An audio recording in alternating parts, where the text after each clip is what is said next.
अपनी इस lecture series old is gold के माध्यम से हम पुराने क्वेश्चंस जो कि यूपीएससी और स्टेट सिविल सर्विसेज में पूछे जा चुके हैं आप तक लाएंगे। आपसे रिक्वेस्ट है कि आप सब्जेक्ट वाइज और टॉपिक वाइज ये पूरी सीरीज देखें। जो भी टॉपिक आपको वीक लगे या फिर कम मार्क्स आए उसे आप दोबारा अपने नोट्स या बुक से पढ़ें, तभी इसी इनिशिएटिव का आपको पूरा लाभ मिल पाएगा। प्रत्येक क्वेश्चन 2 मार्क्स का है और गलत आंसर देने पर 0.67 मार्क्स की पेनल्टी है। कमेंट सेक्शन में अपना स्कोर पोस्ट करें और चैनल को सब्सक्राइब करें। ये लेक्चर है हमारा आर्कियोलॉजी के क्वेश्चंस पे। आर्कियोलॉजी एक बहुत ही इंपॉर्टेंट पोर्शन है एंशिएंट हिस्ट्री का, और इससे हर साल 1 या 2 क्वेश्चंस पूछ लिए जाते हैं। मैं हर क्वेश्चन के बाद आपको 2 सेकंड का टाइम दूंगा और आप उस पे अपना आंसर मार्क कर लीजिएगा अपनी कॉपी पे, और अगर आपको टाइम ज्यादा लग रहा है तो आप वीडियो को पॉज करके आंसर लिख के फिर वीडियो को प्ले कर सकते हैं। दूसरी चीज, मैं यहाँ पे कुछ क्वेश्चंस के साथ उसके एक्सप्लेनेशंस भी दूंगा, उसके साथ और जो फैक्ट्स जुड़े हुए हैं वो भी दूंगा, तो प्लीज आप लोग उसको बड़े ध्यान से सुनिएगा। और जो वर्ड्स मैं यूज करूंगा कोशिश करिएगा, अगर आपको नहीं पता है तो आप उसे गूगल कर लीजिए, and based on these facts या वो जो भी मैं चीजें बताऊंगा आप अपने नोट्स बना सकते हैं। चलिए शुरू करते हैं। पहला क्वेश्चन देखते हैं। According to the excavated evidence the domestication of animals began in. बहुत ही अच्छा क्वेश्चन है। इसके पीछे मैं थोड़ा सा आपको बैकग्राउंड भी बताऊंगा, आप पहले क्वेश्चन को अटेम्प्ट कर लीजिए। ये यूपीपीसीएस 2006 का मेंस का क्वेश्चन है। ठीक है, आंसर देखते हैं। आंसर है इसका डी, मीजोलिथिक।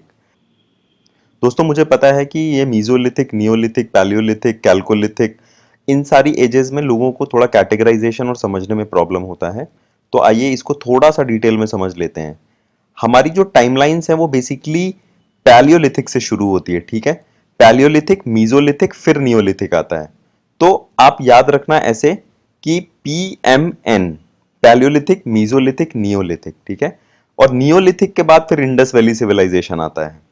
तो बेसिकली आप इसको ऐसे समझिए कि पैलियोलिथिक में क्या था कि ह्यूमन बीइंग्स ने सबसे पहले बहुत बड़े बड़े पत्थरों से हथियार बनाने शुरू किए थे। ठीक है, जैसे जैसे ह्यूमन बीइंग थोड़ा सा सिविलाइज्ड हुआ उसके हथियार छोटे होते गए, हथियार छोटे हुए, और वो क्योंकि इधर से उधर मूवमेंट करता था, जगह जगह मूव करता था, तो उसकी वजह से उसे फिर जानवरों की जरूरत हुई जिससे वो मूव कर पाए या फिर उन जानवरों की एनर्जी को वो हार्नेस कर पाए।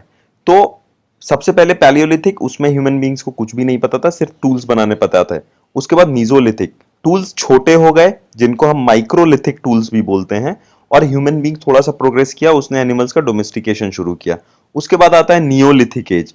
नियोलिथिक एज वो था जब ह्यूमन बींग ने और प्रोग्रेस किया, अब वो जानवरों को मार के खाने की जगह उसने एक ऑल्टरनेटिव खोजा क्रॉप्स उगाने का। ठीक है, तो जब क्योंकि क्रॉप्स उगाने लगा तो आपको ये समझ में आ जाएगा कि क्रॉप्स जब आदमी एक जगह उगाएगा तो वहां पे उसे सेटल होना पड़ेगा, अब वो मूव नहीं कर सकता।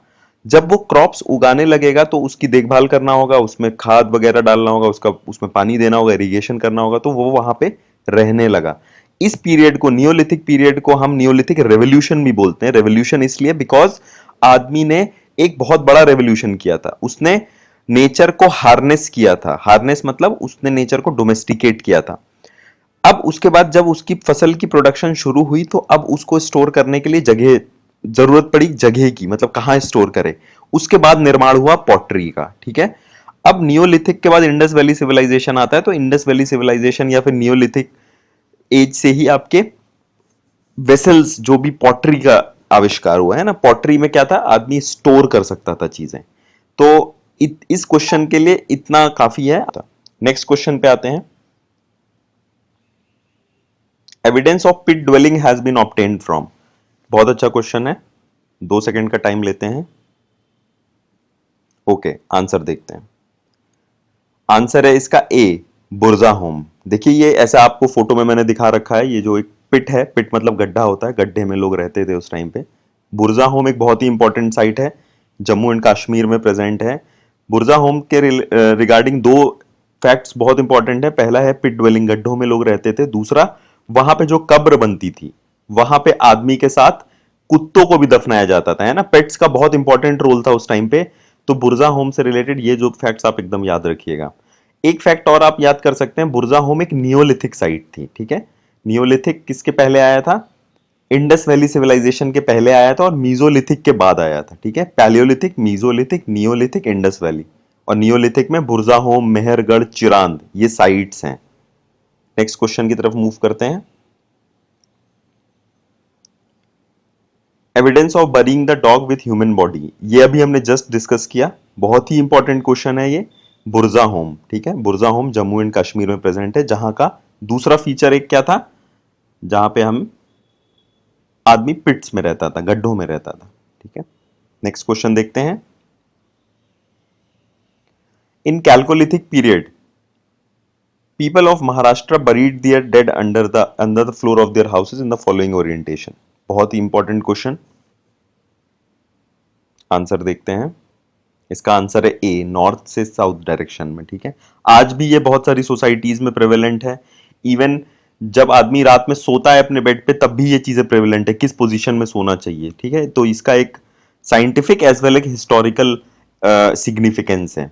कैल्कोलिथिक पीरियड कौन सा पीरियड है? कैल्कोलिथिक पीरियड क्या है? जहां पे कैल्को मतलब कॉपर यूज हुआ था, कॉपर और लिथिक का मतलब stone, copper and stone age is known as chalcolithic period.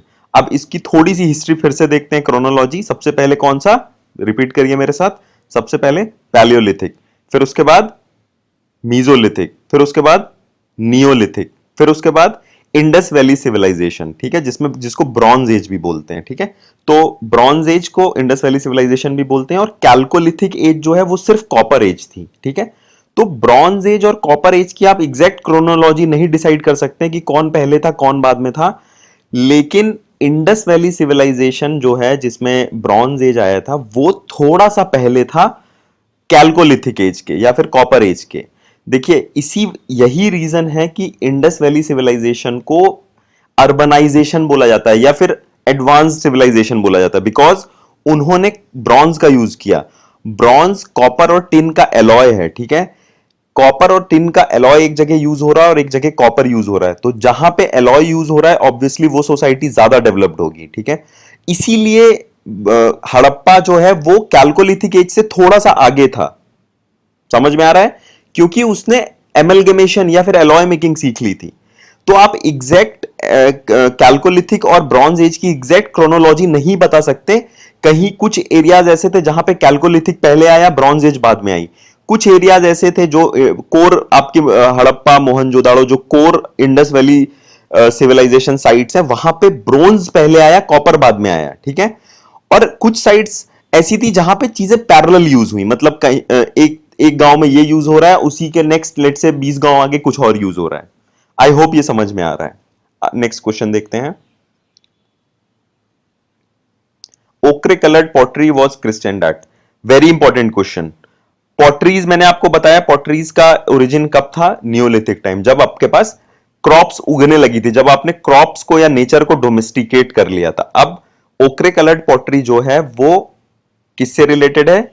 आपको टाइम देता हूं, आप आंसर सोचिए। चलिए आंसर देखते हैं। ए, हस्तिनापुर।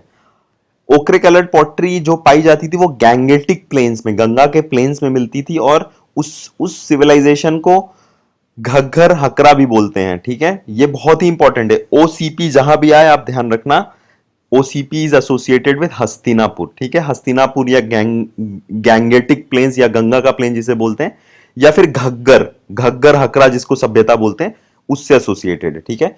ओक्रे कलर मैंने आपको दिखाया आंसर में कि ओक्रे कलर ये ऐसा रेडिश कलर जो हम टिपिकल आजकल पॉटरी देखते हैं उस कलर का था। पॉटरी के बारे में आप थोड़ा सा पढ़ लीजिएगा, पॉटरी बहुत इंपॉर्टेंट है। तो उसमें बेसिकली पॉटरी में क्या है, ओक्रे कलर्ड पॉटरी जो थी वो आपकी इंडस वैली सिविलाइजेशन की पैरेलल चल रही थी, ठीक है। मतलब इंडस वैली के सिविलाइजेशन के पैरेलल कुछ और भी गांव इंडिया में, जो ये गैंगेटिक प्लेन्स और ये जो आपका हस्तिनापुर रीजन है, यहां पे ओसीपी चल रहा था। फिर और आपको कुछ पॉटरीज जैसे पढ़ने को मिलेगी, जैसे एक पेंटेड ग्रेवेयर है जो आपकी ये वैदिक सिविलाइजेशन के टाइम पे आई थी स्टार्टिंग में, है ना। या फिर नॉर्दर्न ब्लैक पॉलिश्ड वेयर है जो लेटर वैदिक पीरियड में आई थी, वैदिक पीरियड जब खत्म हो रहा था धीरे धीरे, और जिस समय आपका मौर्य या अशोका जिस समय रूल करना शुरू किया था, उस टाइम पे नॉर्दर्न ब्लैक पॉलिश्ड वेयर आया था। नॉर्दर्न ब्लैक पॉलिश्ड वेयर के बारे में एक खास चीज और याद रखिएगा, उसको सेकेंड अर्बनाइजेशन भी बोला जाता है। पहला अर्बनाइजेशन कौन था? Indus valley civilisation. दूसरा urbanisation northern black polished ware को बोला जाता है। अगला क्वेश्चन देखते हैं। Where are the Bhimbetka cave situated? Important question,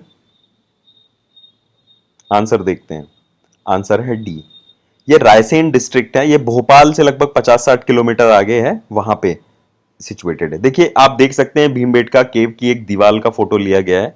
इसमें आप देखिए कि ये घोड़े पे सवार कुछ लोग हैं, वो स्पेयर्स लिए हुए हैं और मारने की कोशिश कर रहे हैं। आप देख सकते हैं कुछ लोग हैं जानवर को घेर के खड़े हुए हैं।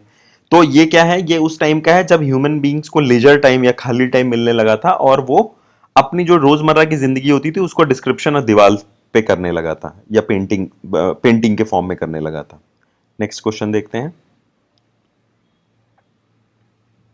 The cultivation of cereals first started in, हमने इसको अभी डिस्कस किया है, very important question, neolithic age. I hope आपको एजेस याद हो गई हैं, है ना?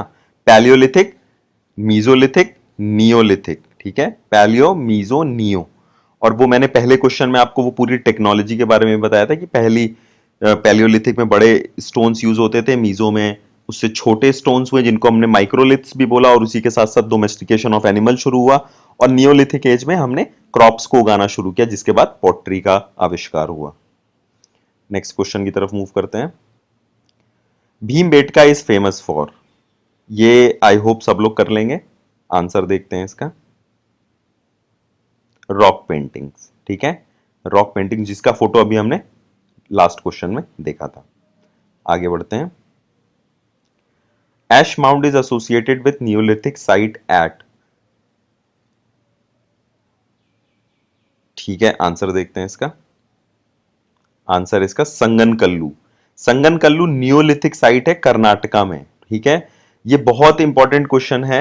एश माउंट मतलब क्या होता था, जब नियोलिथिक टाइम में आदमी एक जगह रहने लगा था, अपना एक जगह सेटल हो गया था, और फिर कभी कभी एक दो क्रॉप्स उगाने के बाद वो फिर मूव करता था आगे, तो जो चीजें उसकी जो रेलिक्स या जो उसके रिमेन्स रह जाते थे उसको वो जला देता था सब कुछ, ठीक है। उसमें कुछ जानवर हो सकते हैं, कुछ आप उनकी सामान हो सकते हैं, जो चीजें वो मूव नहीं करा सकते, तो उसकी वजह से ऐश माउंट्स बन जाते हैं, ठीक है। तो संगनकल्लू एक बहुत ही इंपॉर्टेंट ऐश माउंट साइट है। आप इस फोटो में देखिए ऐश माउंट्स कैसे दिखते हैं। तो ऐश माउंट्स थे, उसके ऊपर डिग्रेडेशन हुआ होगा या फिर उसके ऊपर वो ज्योग्राफिकल प्रोसेसेस की वजह से आप देख सकते हैं मिट्टी का ऐसे पहाड़ सा बन जाता है, ठीक है। इंपॉर्टेंट क्वेश्चन है ये, संगनकल्लू, ठीक है। Next, in which state the Navdatoli is located, important question. Navdatoli एक कैल्कोलिथिक साइट है। आंसर देखते हैं, मध्य प्रदेश, इंदौर में एसोसिएटेड है, रिलेटेड है ये, ठीक है। नवदा तोली, देखिए बहुत सारी साइट्स हैं, आपको याद होनी चाहिए एज इट इज, ठीक है। जैसे फॉर एग्जांपल आपकी मोहनजोदाड़ो है, हड़प्पा है, फिर नवदा तोली है, जोरवे है, हस्तिनापुर है, फिर उसके बाद आपकी मेहरगढ़ है, बुरजाहोम है। ये सारी साइट्स हैं, ये आपको पूरे अपने थ्रू आउट प्रोसेस मिलता रहेगा। तो आप अपने नोट्स में इन सारी साइट्स की लोकेशन, किस एज की साइट्स हैं, और उसके साथ अगर पॉसिबल हो पाए तो कुछ इंपॉर्टेंट साइट्स के रिवर्स पता होनी चाहिए, कौन सी रिवर्स है। जैसे फॉर एग्जांपल हड़प्पा के पास में कौन सी रिवर है, मोहनजोदारो के पास में कौन सी रिवर है, आपसे कभी भी पूछ सकता है ये, ठीक है। तो ये चीजें आपको थोड़ा सा एफर्ट डाल के अपने नोट्स में मेंशन करनी होगी। नेक्स्ट क्वेश्चन की तरफ मूव करते हैं। Name the site which has revealed the earliest evidence of settled life. Settled life, settled life से क्या मतलब है, कौन सा पीरियड, कौन सी एज, नियोलिथिक, मैंने आपको अभी बताया। नियोलिथिक मतलब जहां पे आदमी सेटल्ड कल्टीवेशन करने लगा था। अब इसमें देखिए, अब हम ऑप्शन एलिमिनेशन से इसे कर सकते हैं। जैसे धोलावीरा, धोलावीरा जो साइट है वो आपको इंडस वैली सिविलाइजेशन में मिलेगी, लेकिन अभी मैंने आपको थोड़ी देर पहले बताया कि इंडस वैली सिविलाइजेशन जो है वो नियोलिथिक साइट के बाद की वो साइट है। समझ में आ रहा है? मैंने आपको बताया पैलियोलिथिक, मीजोलिथिक, नियोलिथिक, फिर इंडस वैली। तो धोलावीरा इंडस वैली, तो ऑब्वियसली वो नियोलिथिक के बाद में आएगा, और हमसे यहां पे नियोलिथिक के बारे में पूछ रहा। Kalibangan, Kalibangan is again Indus valley site, ठीक है। फिर मेहरगढ़, मेहरगढ़ मैंने आपको बताया नियोलिथिक साइट में मेहरगढ़ बहुत इंपॉर्टेंट है। आप कहीं भी अपने नोट्स में एनसीईआरटी की बुक में पढ़ेंगे आपको मेहरगढ़ जरूर मिलेगा, ठीक है। मेहरगढ़ है, बुरजाहोम है और चिरांद है, ये तीन बहुत ही फेमस साइट है। और अभी हमने एक क्वेश्चन और पहले देखा था, संगनकल्लू, है ना, संगनकल्लू, जहां पे आपको ऐश माउंट्स मिले। तो ये चार साइट आपकी नियोलिथिक तैयार हो गई। नेक्स्ट क्वेश्चन मूव करते हैं। The earliest evidence of agriculture in Indian subcontinent has been obtained from,